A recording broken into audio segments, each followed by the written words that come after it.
오늘 우리는 XRP 레저 합의 프로토콜, 그 핵심 원리를 아주 깊이 파고들어 볼 겁니다. 사실 이 기술이 어떻게 돌아가는지 정확히 알아야만 우리가 그 미래 가치를 제대로 판단할 수 있겠죠? 이건 필수 과정입니다. 모든 투자의 기본, 바로 신뢰 아니겠습니까?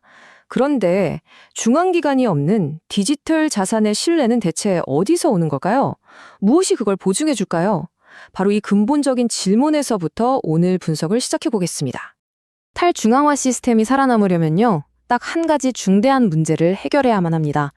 그건 바로 이중지불 같은 사기 행위를 원천적으로 막는 겁니다. 생각해 보세요. 중앙 관리자가 없는데 어떻게 네트워크의 무결성을 보장할 수 있을까요? 이게 바로 모든 분산 원장 기술이 마주한 핵심 과제라고 할 수 있습니다. 오늘은 이런 순서로 진행하겠습니다. 먼저 분산 원장이 가진 근본적인 문제가 뭔지 짚어보고요. 그리고 XRP 레저만의 독특한 합의 방식을 살펴볼 겁니다.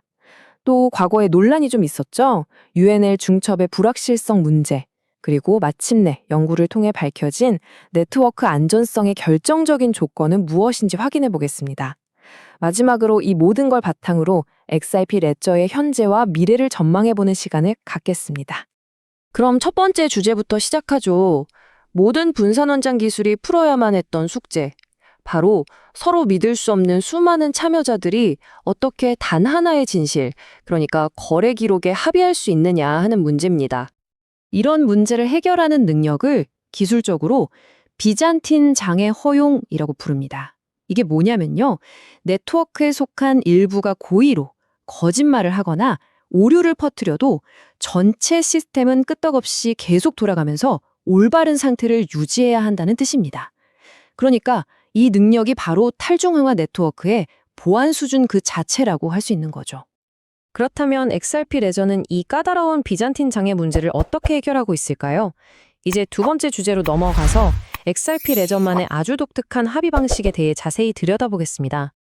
XRP 레저 합의 프로토콜이 다른 것들과 다른 결정적인 차이점이 바로 이겁니다. 네트워크에 있는 모두가 저 사람이 누구다 하고 동의할 필요가 없다는 거죠. 대신에 각 참여자가 나는 이 사람들만 믿겠다고 정한 그 소수의 노드 집합만으로 전체 네트워크의 합의를 만들어낼 수 있다는 겁니다. 이런 독특한 방식을 가능하게 하는 핵심 기술이 바로 고유 노드 목록, 우리가 흔히 UNL이라고 부르는 겁니다. 각 노드가요, 자기가 믿을 만한 검증인들의 목록을 스스로 만들고 관리하는 거예요. 그리고 이렇게 각자가 만든 신뢰 목록들이 서로 얽히고 설키면서 전체 네트워크의 합의 구조를 만들어내는 방식입니다. 지금 보시는 이 그림이 바로 그 구조를 잘 보여주고 있습니다. 각 노드가 자기가 신뢰하는 다른 노드들을 콕 집어서 지정하면 보시는 것처럼 복잡하게 연결된 거대한 신뢰의 그물망이 만들어지는 거죠.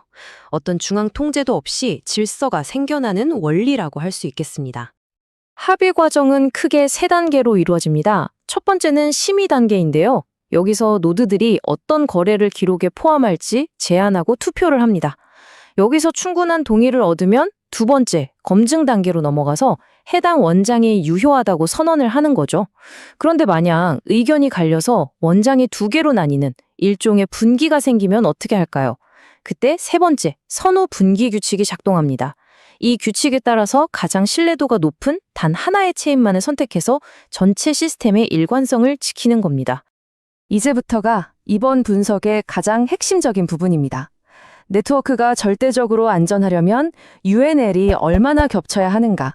바로 이 중첩 비율을 두고 과거에 얼마나 심각한 불확실성이 있었는지 지금부터 한번 파헤쳐 보겠습니다.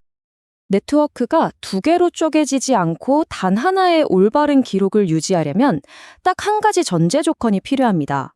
바로 각 노드가 가진 신뢰 목록, 즉 UNL이 서로 충분히 겹쳐야 한다는 거죠.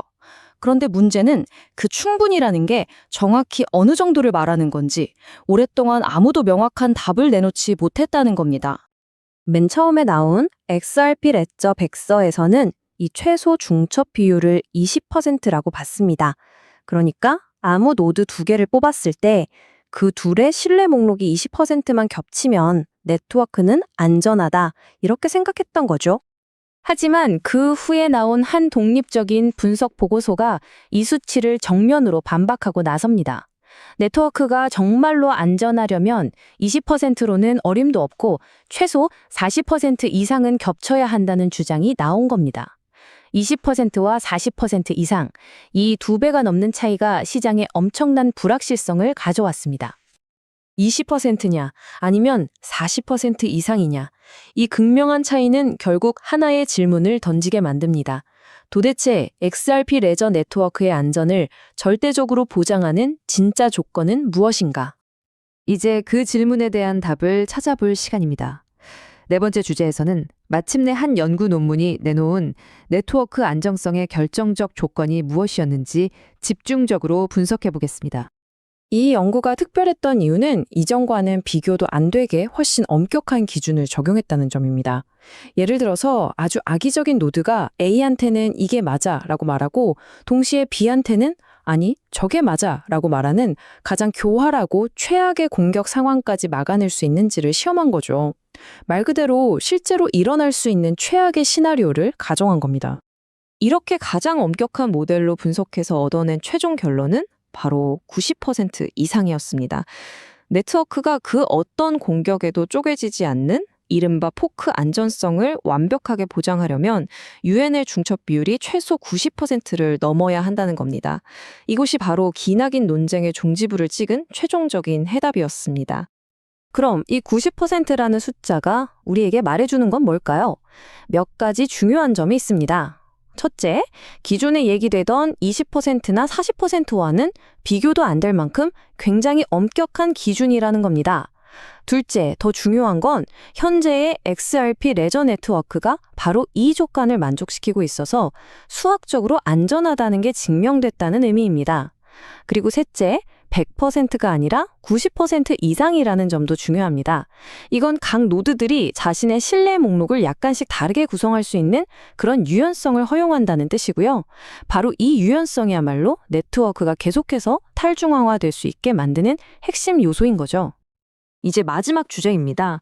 이번 연구 결과가 지금의 XRP 레저에 어떤 의미를 가지는지, 그리고 앞으로는 어떻게 발전해 나갈 것인지 그 방향을 한번 짚어보겠습니다. 논문을 쓴 저자들도 이렇게 결론을 내렸습니다. 이 연구는 현재 상태의 XRP 레저 안전성에 대해 결정적인 결과를 제공한다. 이 말은 곧 이론적인 분석을 통해서 지금 우리가 사용하고 있는 네트워크가 안정적이라는 명확한 근거를 제시했다는 뜻입니다. 하지만 현재의 안정성에만 만족하고 머물러 있는 건 아닙니다. 앞으로 나올 차세대 프로토콜, 코발트라는 게 계획되어 있는데요. 이건 필요 중첩률을 지금의 90%에서 60% 이상으로 크게 낮추게 됩니다. 그렇게 되면 UNL을 선택할 때 훨씬 더 유연해지겠죠. 그리고 더 좋지 않은 네트워크 환경에서도 합의가 문제없이 진행되도록 하는 걸 목표로 하고 있습니다. 결국 이번 연구가 갖는 가장 중요한 의미는 이것입니다. 지금의 XRP 레저 프로토콜이 아주 높은 수준의 안전성을 갖추고 있다는 걸 입증했을 뿐만 아니라 앞으로 더 발전된 차세대 프로토콜로 넘어가는 그 과정, 그 과도기 동안에도 네트워크를 안전하게 지킬 수 있다는 확신을 주었다는 점입니다. 수학적으로 증명된 현재의 안전성, 그리고 더 큰 유연성을 향한 명확한 미래 계획, 이 두 가지의 핵심적인 사실을 바탕으로 우리는 XRP 레저의 미래 가치를 어떻게 평가해야 할까요? 이건 투자자로서 한번 깊이 고민해봐야 할 문제입니다. 구독과 좋아요는 영상을 만드는데 큰 힘이 됩니다. 감사합니다.